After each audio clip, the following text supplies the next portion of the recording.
Hello everyone, welcome back to my YouTube channel. I hope you all are doing well and good. So the subject I'm going to be talking about now is going to be Environmental Protection Management, bearing the subject code 21CS753. So without any delay, let's get into the video. So first of all, we have the unique characteristics of environmental problems. So just keep in mind that all of these topics are basically from the syllabus of module 1 itself. So moving on, we have complexity at first. So environmental issues are interconnected with social, economic and ecological systems. Next one is going to be the long-term impacts. The effects are often going to be delayed with consequences spanning for generation. Let it be right from generating more amount of waste, e-waste or anything else. Whatever waste we produce will be affected to a longer term for our future generations to come. Irreversibility. Some damage like species extinction on resource depletion cannot be undone. Next one is going to be the global scale. Environmental problems cross borders. Example is climate change as well as pollution. So we all know that pollution and climate change is actually one of the most biggest things that leads to climate degradation or even climate degradation as a whole. So moving on, we have uncertainty. Predicting the exact outcome of environmental damage is challenging due to variety in ecological responses. So all of these are going to be under unique characteristics of environmental problems. So moving on, we have the systems approach to corporate environmental management. Holistic view addresses the environment as an interconnected system rather than isolated issues. Life cycle thinking considers the environmental impact from raw material extraction to disposal, that is cradle to the grave as a whole. Next one is going to be the stakeholder engagement. It is going to involve multiple stakeholders in decision making, including the community, government as well as the employees. See here, the government itself is actually the key factor here, because whatever the government tells or orders, we have to follow, right from let it be to segregation of waste to even throwing waste in a proper dustbin. All of these are done actually by the government itself. So moving on, we have the sustainable resource management. Focuses on using resources efficiently and minimizing the waste as a whole. The last point here is continuous improvement, that is encouraging ongoing efforts in order to reduce environmental impact rather than one-time fixes. So moving on, we have classification of environmental impact reduction efforts. First point here is pollution prevention. See, reducing waste at the source, such as using cleaner technologies. The best example of this is going to be the 3 R's, that is reduce, reuse and recycle. Because let it be right from biodegradable or non-biodegradable. Biodegradable obviously can be recycled over here as manure or anything else that is going to be helping to provide nutrients to the plants. Whereas non-biodegradable, again like plastics, can actually be used over and over again in certain cases. Moving on, we have resource efficiency, using materials, energy and water more effectively. Next one is going to be emission control, implementing technology in order to reduce harmful emissions.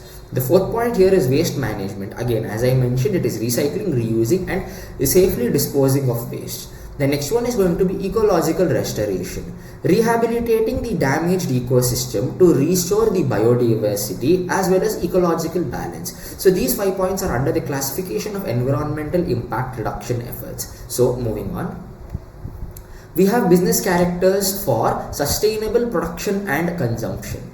The first point here is resource conservation, promoting sustainable use of natural resources. Next one is going to be the product responsibility, encourages business to take responsibility for the full life cycle of their products. The third point here is circular economy, shift from linear to circular production models where waste is minimized. Next one is going to be the sustainability metrics. Adopt measurable targets. So you are going to be adopting measurable targets for reducing environmental impact. Next one is going to be the consumer awareness. You are going to be educating consumers about sustainable consumption and promoting eco-friendly choices. So these 5 points are under the business character for sustainable production and consumption. Moving on, we have the tools for the environmental management. Environmental Management System stands for EMS. That is basically frameworks like ISO 14001 for systematically improving environmental performance. Next one is going to be the life cycle assessment, that is LCA, tool for assessing environmental impact associated with all stages of product's life. Next one is going to be the carbon footprint analysis, measuring the total greenhouse gas emissions caused by an individual or organization. Next one is going to be the sustainability reporting, transparent reporting of environmental impact and sustainability efforts. The last point here is environmental auditing, that is a regular assessment of compliance with environmental laws and internal policies. So these 5 points are under the tools for environmental management. Moving on. We have the business strategy drivers and the barriers. First one is regulatory compliance. Meeting legal requirements drives environmental initiatives. The second point here is cost reduction. That is, efficient resource uses is actually going to lower the operational costs. The third point here is consumer demand. Growing preference for environmentally friendly products. The fourth point here is technological innovation. Advances in technology are going to facilitate sustainable practices. And the last point here is barriers, that is the cost as well as resistance. Initial investment cost and organizational resistance to change are common obstacles as a whole. So moving on, we have evolution of environmental stewardship. See, the early stage here is focused on pollution control and damage mitigation in the 20th century. Second point being sustainable development is a shift in the 1980s towards balancing economic growth with environmental protection. The third point here is corporate responsibility, increasing the emphasis on corporate social responsibility, that is CSR, in the 1990s to 2000s. The fourth point is circular economy, the modern emphasis on closed loop systems where waste becomes a resource. Climate action. Growing global movements focused on reducing greenhouse gas emissions and combating climate changes. All these points are under evolution of environmental stewardship. Moving on, we have the last slide, that is conclusion. So first here is integrated approach. Addressing environmental challenges requires a holistic system-based approach involving all stakeholders. Next one being business role. Corporations are actually going to play a crucial role in driving sustainability through innovative strategies and responsible production practices. The fourth point here is balance of profit and planet. Achieving sustainability means balancing business growth with environmental prevention.